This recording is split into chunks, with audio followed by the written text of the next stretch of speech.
अब हम उद्धव प्रसंग का 10वां पद पढ़ेंगे। चलिए देखा जाए। ब्रज रज रंजित शरीर शुभ उद्धव को, धाई बल बीरमय अधीर लपेटाए ले। कहे रत्नाकर सुप्रेम मद माते हेरी, थर कति बाह थामी थर ही थिराए ले।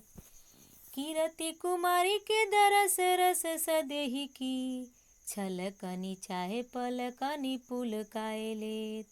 परन न देत एक बूंद पहुमी की कोछी, पोछी पोछी पट निज नयन लगाए लेत। पोछी पोछी पट निज नयन लगाए। चलिए अब इसके प्रसंग को देखा जाए।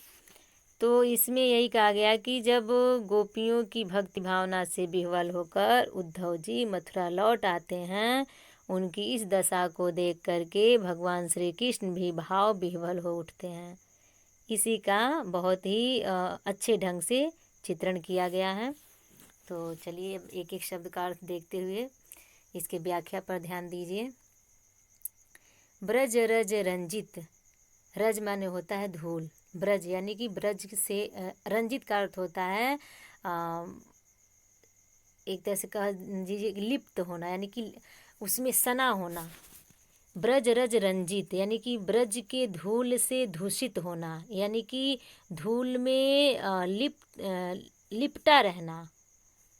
ब्रज रज रंजित यानी कि ब्रज के धूलों से दूषित होकर जो उद्धव का शुभ शरीर यानी कि सुंदर शरीर था, वो धूल से एकदम दूषित हो गया था। धाई बल बीर हुआ अधीर लपटाए लेत। इस प्रकार के दशा को देखकर भगवान श्री कृष्ण बहुत ही विह्वल हो उठते हैं। अधीर माने व्याकुल हो उठते हैं, विह्वल हो उठते हैं। धाई माने दौड़ करके उनके पास जाते हैं और लपटाए लेत और उनको गले लगा लेते हैं, यानी कि लिपट जाते हैं, उनके शरीर को अपने शरीर से लगा लेते हैं।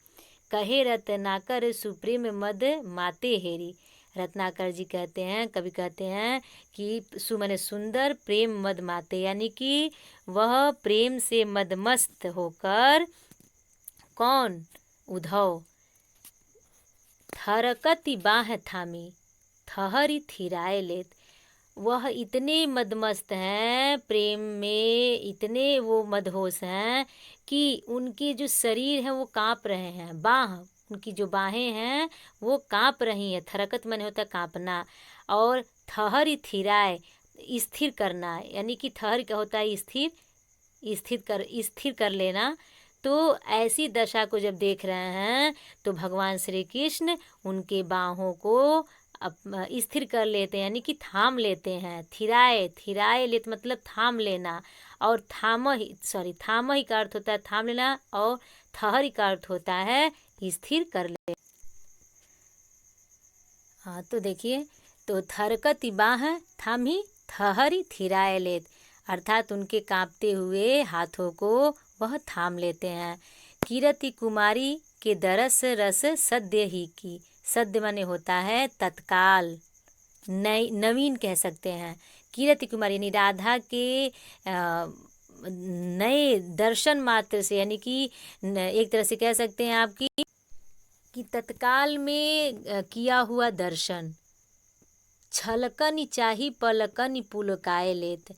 और जो उनके आंसू, किसके आंसू, उद्धव के आंसू जो छलकने के लिए यानी कि गिरने के लिए जो ही अभी छलकन चाहे, यानी कि उनकी आँखों से उनके पलकों से जो ही आंसू गिरने को हो रही है, तो तुरंत क्या हो रहा है, परन न देत एक बूंद पुहुमी की कोछी, कोछ माने होता है गोद, और पुहुमी का अर्थ होता है पृथ्वी यानी कि धरती, परन माने होता है पड़ना।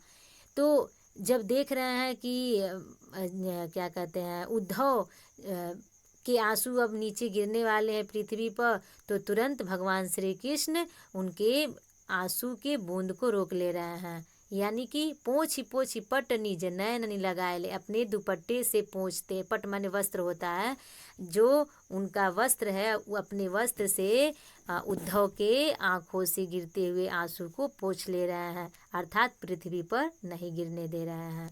अब चलिए इसके पूरे अर्थ को देखा जाए। इसमें ये कहा गया है कि जब वो मथुरा से ब्रज से मथुरा के लिए उद्धव जी लौटते हैं यानी कि जाते हैं, तो उनका शरीर धूल दूषित होकर यानी कि धूल में सने हुए ऐसे दृश्य को देख करके भगवान श्री कृष्ण विह्वल हो उठते हैं।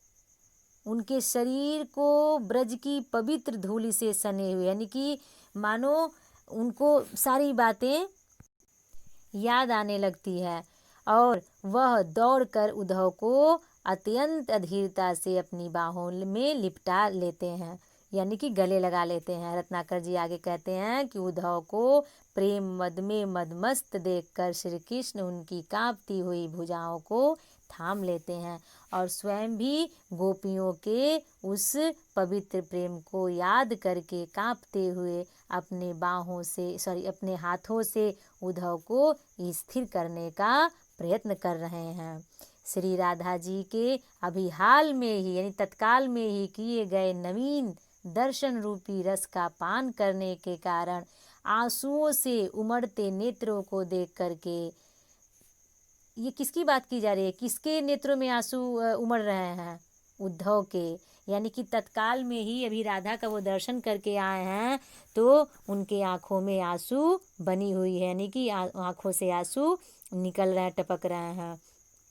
तो वही बात इसमें कहा गया है कि राधा जी के अभी हाल में ही किए गए नवीन दर्शन रूपी रस का पान करने के कारण आंसुओं के उमड़ते नेत्रों को देखकर श्री कृष्ण ने नेत्रों के पल के भी, यानी कि श्री कृष्ण के भी नेत्र पुलकित हो जा रहे हैं, यानी कि प्रसन्नचित हो जा रहे हैं। वो उनकी भी आँखों में आंसुओं की धाराएं बहने को उछल रही हैं, फिर भी वह नहीं रोक ले रहे हैं, यानी बहने नहीं दे रहे हैं, यानी उनकी भी आंखें गीली हो गई हैं, अर्थात उनके नेत्रों की पलकें भी आंसुओं से आद्र माने होता गीला गीला हो गया है।